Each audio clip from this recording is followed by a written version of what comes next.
Thank you for joining me today. My name is William Reisacker, and today we're going to be talking about immunotherapy, preparation, and escalation. Now, there is a lot of information in this lecture, and some of it involves some math, so I'm going to apologize in advance. But this will help us as we're mixing up our immunotherapy treatment for our patients. So there are some just general guidelines when mixing up immunotherapy and the formulation as well. The person who's formulating and preparing it shouldn't be interrupted. So if this has to be done in a separate room, then that should be done. They shouldn't be treating patients along with formulating at the same time. So try to separate those activities. All the calculations really should be double-checked. So if you have your nurse doing some of the calculations, he or she will show it to you, and then you'll double-check their math, and they'll double-check yours, and it's always a good thing to do for safety's sake. You want to label everything just like with any medication, so the vial and the pump should be carefully labeled with the name, the vial or pump number, and the expiration date. So first, let's take a look at subcutaneous immunotherapy, or SCIT. So when formulating the SCIT treatment vial, you want to start with the endpoint. And we did a lecture before talking about how to find that endpoint. So if you need to look over that presentation once again, that's going to be very helpful because that's what you're going to use when formulating. When going from in vitro testing or serum IgE testing, the endpoint is one dilution weaker than the class designation. That's just a safety measure that we put in place. So a class 3 IgE level is going to be interpreted as a number 4 endpoint for calculation's sake. What we want to do in creating the immunotherapy treatment vial for SCIT is to create a 5 ml vial, which is going to last the patient approximately 3 months. The 3-month time period is for expiration of the extracts, because if it goes longer than that, they can expire and the proteins can become weaker. So we want to have this vial last about 3 months. We're also going to assume that there's a maximum injection volume of 0.5 ml. More than that, and it becomes a bit painful to inject because of pressure and expansion, so that's what we're going to stick to as our maximum. One guideline is to separate low sensitivity antigens and high sensitivity antigens, but there's no hard and fast rule about this. Some people might separate the pollens and put that into one vial, whereas the indoor allergens, maybe they'll put into another. So you really have to see where everything sorts out with your patient's testing. If you have over 5 allergens, then I would strongly suggest creating a second vial so you can avoid some of the competition that the allergens can have for each other, because all these allergens have proteases in them as well, and they can actually degrade each other. Okay, so let's start with one of our simplest examples, that being a single antigen vial. So let's say your patient was sensitive mainly to one thing, sensitive to cat, and you tested them, and you found that they had an endpoint of number 3. So what you could easily do is start with a dose of 0.05 mLs from a number 3 cat vial. Now, where do we get the 0.05 mLs? Well, we can assume that there's a certain degree of safety associated with this number, and the reason being is that from our intradermal testing, our intradermal dilutional testing, they've already received 0.02 mLs, the amount that you'd give with an intradermal test, from the endpoint. And then we also place that confirmatory wheel, also 0.02 mLs. However, because that confirmatory wheel is 5 times stronger than the endpoint, it's equivalent to 0.1 mLs from the endpoint. All right, so from that endpoint, we've already given the patient the equivalent of 0.12 mLs. So we know that 0.05 will be safe because it's a number that's less than 0.12. Now, this treatment for only one allergen can be provided directly from the testing board. You don't need to mix anything else separate from the patient for the patient. But the problem comes later on when you have multiple allergens that you're testing the patient for. So going back to our example, we have our number 3 cat, and we're starting with that. So we want to escalate by 0.05 mLs each week until we reach that maximum volume that we spoke about, 0.5 mLs. All right, then as we go through the escalation phase, where they're getting more and more each week, we're going to give 0.05 mLs from a vial that's 5 times more concentrated than the first one. So that would be a number 2 cat, would be 5 times more concentrated than a number 3. We want to continue along that escalation ladder until the maintenance level is reached, and that takes about 6 to 9 months. Along that escalation period, we're going to see some good symptom relief. So you're going to get to that symptom relieving point, but you can't really stop at that symptom relieving point. You really want to push them to the maximum tolerated dose. And that's going to be a point where the subcutaneous induration, or that ball underneath the skin, is about 2.5 centimeters in diameter, so about the size of a quarter, 20 minutes after their injection.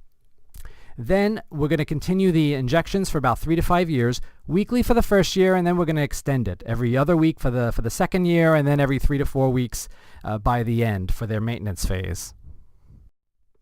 Okay, so here we see this this diagram of the escalation phase, and you can see from vial 1 we started at 0.05 cc's or mLs, and then we go down the line to 0.5, and then we convert to vial 2, which is 5 times stronger.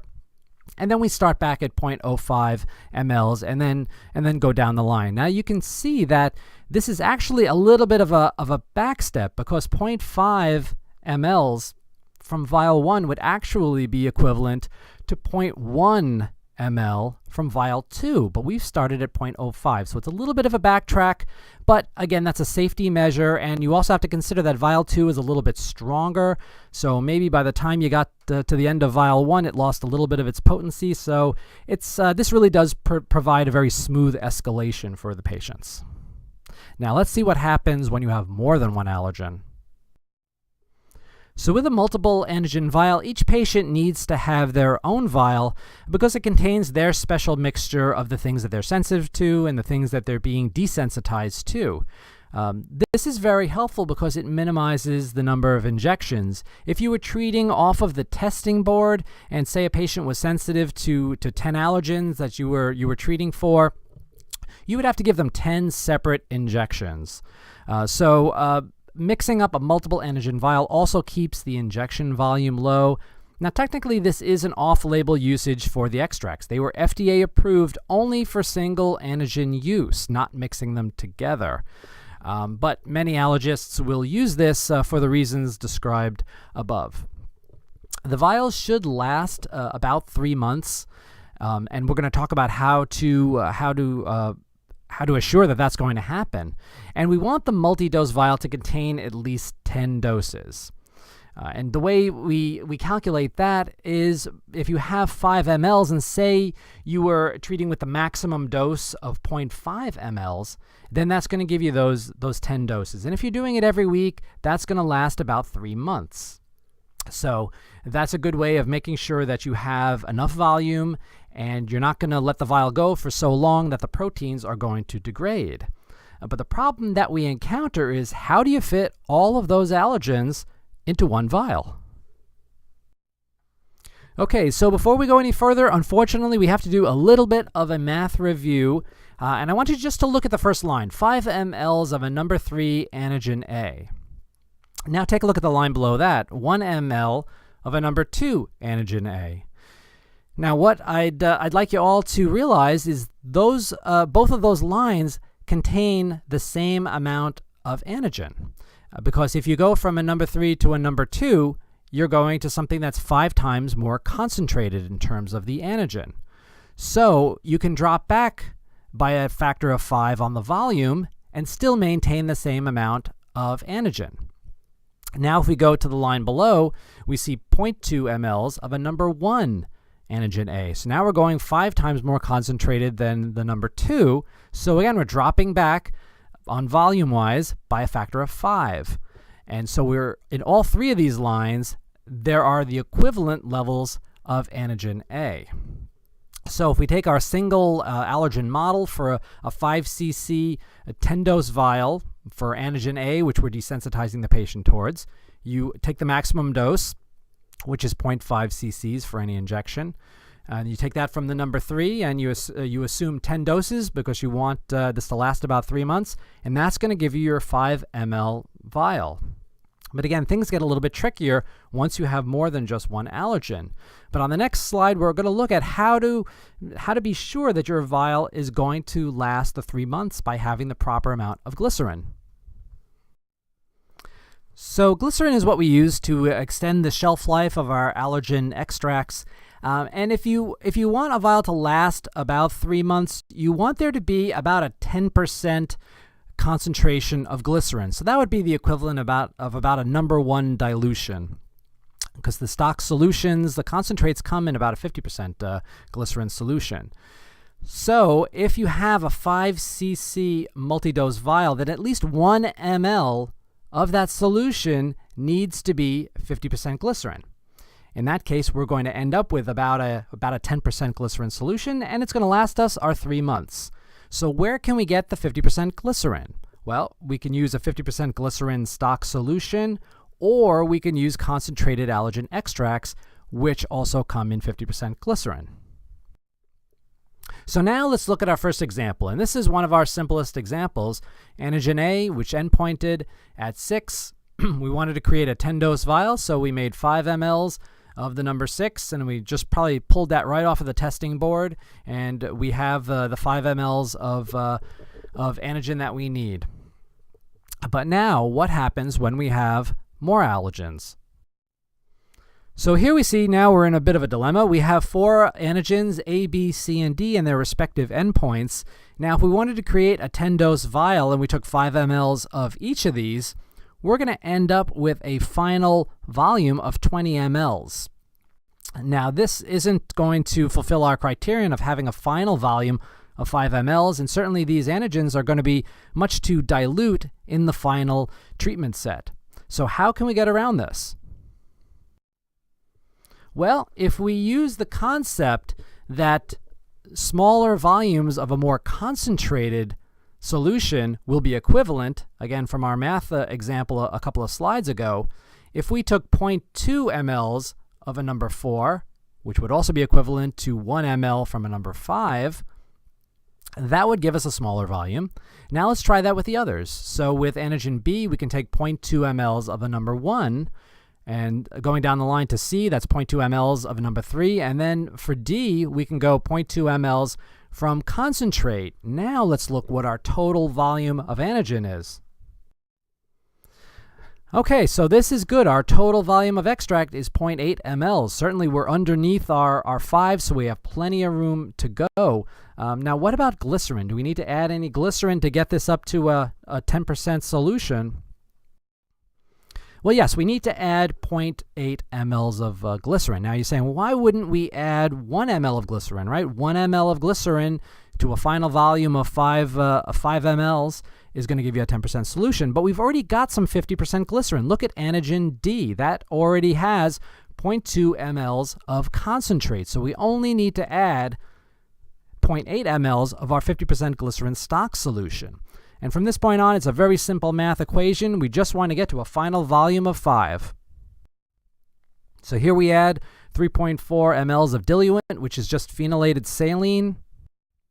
And then we get to our final volume of our vial of 5 mLs. This is our goal. All right, now what happens when we're going to continue escalating? So now we want a vial which is the same in terms of their respective concentration of antigens, but we want it to be 5 times more concentrated than the first vial. Well, very simply, we can just move over in the concentration to something that's 5 times stronger. Now remember, when we talk about the number dilution and the actual strength or concentration of the antigen, when the numbers go lower, down to number 4 to number 3, number 2, that means it's getting more concentrated. So looking at antigen A, if we had a number 4, then that would go over to a number 3, and we'd be able to use the same volume. That would produce something that's 5 times stronger. So let's look at all the other allergens. Okay, so for antigen B, if we move from number 1 to concentrate, keeping the volume the same, we're going to have something that's 5 times stronger. Antigen C, also going from 3 to 2, and then antigen D, that stays at concentrate because we cannot make anything more concentrated than concentrate. And we're still doing well in our volume. We're at 0.8 mLs. we can add the glycerin that we need. But now you see we only need 0.6 mLs because we have 2 antigens that are at concentrate. So that already accounts for 0.4 mLs of 50% glycerin, so we only need 0.6 as the balance. Now we add 3.6 mLs of our diluent, and again, we get to our total volume of 5 mLs for our vial number 2, which is 5 times more concentrated. So safety is always our number one consideration, even above efficacy. And subcutaneous immunotherapy can be dangerous. We're injecting allergens under the skin that people are sensitive to, and sometimes severe reactions can occur. So safety is extremely important, and safety vial testing is something that you can do to add a level of safety onto the procedure. This is to be considered really any time. You could use it as the first step for any vial, but definitely during the escalation phase.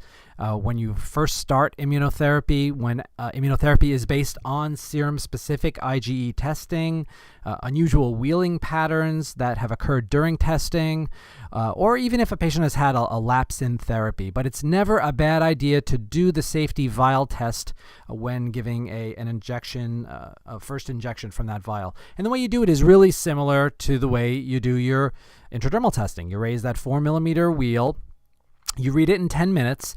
Now, if the resulting wheel is greater than 13 millimeters, what you can do is dilute that vial down by a factor of 5. So you can take 1 ml of that treatment vial and then dilute it down with 4 mLs of phenylated saline. That'll make a 5 times weaker solution. And you give the first dose the following week. Otherwise, if everything's okay and it's less than 13 millimeters, then you're clear to give the first dose on that day.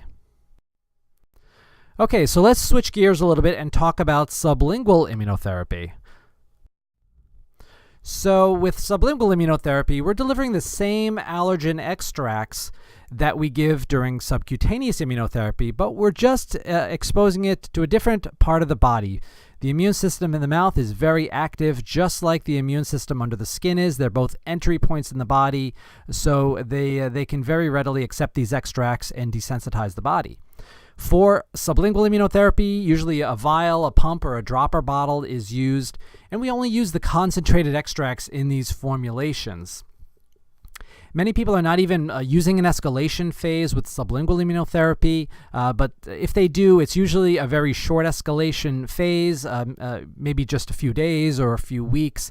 And the purpose of the escalation phase in sublingual immunotherapy is really just to separate out those patients who tend to have the initial severe reactions like itching and tingling under the tongue or on the lips, and then to go much slower. But other than that, most escalation phases are very short.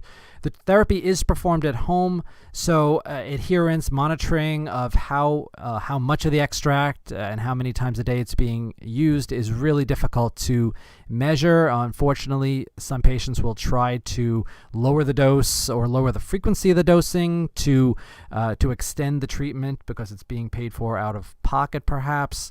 The drops are held under the tongue for 2 minutes, and then they can be swallowed or expelled. Certainly, if a patient complains of any gastrointestinal symptoms or reflux disease, then tell them just to spit it out instead of swallowing it. There's no standard formulation protocol. However, thankfully, the therapeutic window is very large for sublingual immunotherapy. Likewise, the ideal number of allergens to treat with is unknown, and that varies from allergist to allergist. My typical number is about 6 to 10. And just like mixing the allergen extracts for subcutaneous immunotherapy, putting them under your tongue is considered an off-label delivery for the FDA-approved extracts. So this is just one example of a protocol for mixing sublingual. This is not by means the only way of doing it or the best way of doing it. But what I use is 1 ml of concentrate per antigen that I'm treating with, and I'm making a 10 ml volume. Okay, so we're going to dilute up to 10 mLs with 50% glycerin. Whatever I don't use in extract, I make up with 50% glycerin. So my final solution is a 50% glycerin solution, which has excellent preservative properties. I do mix a small starter vial, which is 5 times weaker than the regular maintenance vial, and to do that, I take 0.25 mLs from the maintenance vial, and I mix that with 1 ml of diluent, because you don't need that much of it.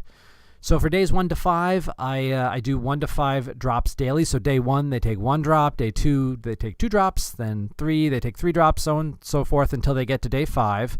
They use that. They take that from the starter vial. Then they convert over to that larger maintenance vial. And then days 6 to 10, they go through the same cycle. So day 6, they do 1 drop. Day 7, they do 2, so on and so forth until day 10 when they're using 5 drops from the maintenance vial. And then they just continue with 5 drops daily from that point on. You can use the dropper vial. Some people have a problem being able to sense how much is in the mouth and when they've gotten 5 drops, because sometimes when you put that first drop, it's hard for you to sense in the mouth when that second, third, and fourth drop go in. So you can use a TB syringe without the needle and just mark off where 0.2 mLs is, and then the patient can use that to administer their dose. And that vial, that 10 ml vial, should last about 50 days. Okay, now let's look at oral mucosal immunotherapy.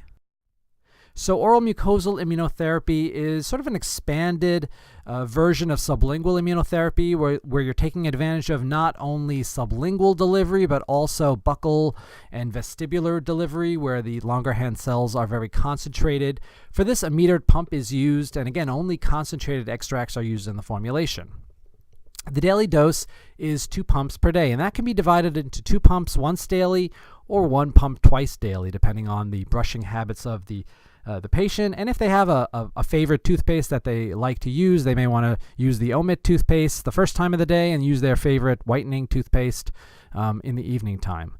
There's no specific escalation phase, but at the physician's discretion, you can use an introductory dose of 1 pump daily. I'll do that maybe for a week in small children, or if there's any itching or tingling that's at all uncomfortable to the patient.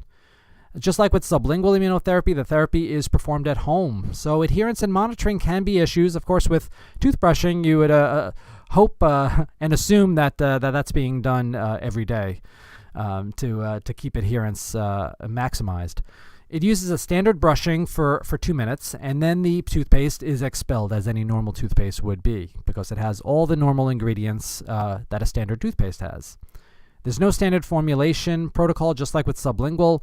But again, 6 to 10 is the typical number of allergens that I'll treat my patients with. And again, just like with sublingual immunotherapy, this is considered an off-label delivery of the FDA-approved extracts. So this is just an example protocol for mixing the Omit pump. And again, there's different ways of doing this. There's not only one way of dosing, and there's no one correct dose. So that's something that hopefully we'll learn with time. But in one protocol, 2 mLs of the concentrate per antigen are added to 60 mLs of a base paste. This is thicker than normal toothpaste and has to be mixed with the liquid extracts in order to come up to a 1x concentrated toothpaste. And this base has all the regular ingredients, detergents, fluoride, abrasives, in order to perform the functions of cleaning the teeth and preventing cavities. So the extract and glycerin of the base paste is mixed until it's homogeneous and then loaded into the metered pump. Now, just like with sublingual, you want to get the right volume of liquid to add to the base paste. So whatever you don't have in concentrated extract, you just make up with 50% glycerin. And 1 pump should last approximately 90 days. So I hope you've enjoyed this survey of all the different types of immunotherapy and how to formulate and mix them. And I hope you enjoyed this. Thank you very much for joining me today.